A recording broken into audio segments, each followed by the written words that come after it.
öpüp halkalar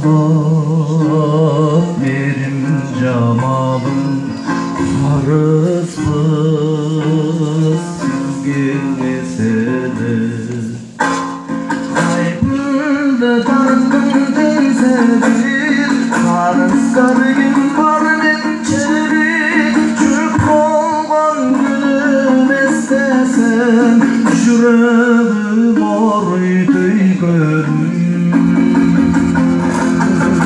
Ağlandı nurları yüzüm Aklıynıp giysen gülüm Ağlanda bir dana yalzat Acarlığın emezsin çelik Ay caroker emezsin çelik Ümittün otun candırgan Üy için ayram şangılgan Ömürge bizden al kelgen Eneler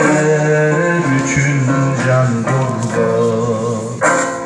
Kalbimde dargın densedir Karızlar gün var nençeri Çük olgan günüm istesem Yüreğim ağrıydı görüm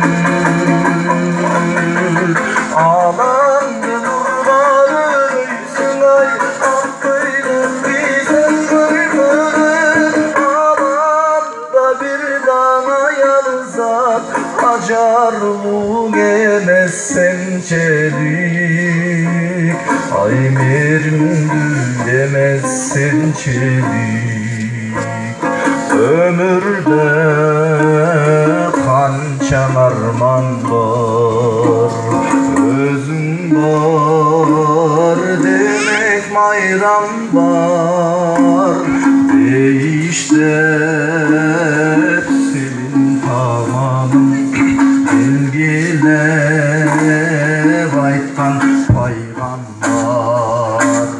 Kalbimde dargın densedir Karızlar gün var nençeri Çük olgan günüm istesem Yüreğim ağrıydı Ağlandı nurları yüzün ay Aklıynıp giysen gülüm Ağlamda bir dana yalzat Acarlığın emezsin çelik Bal var mı senin sözünde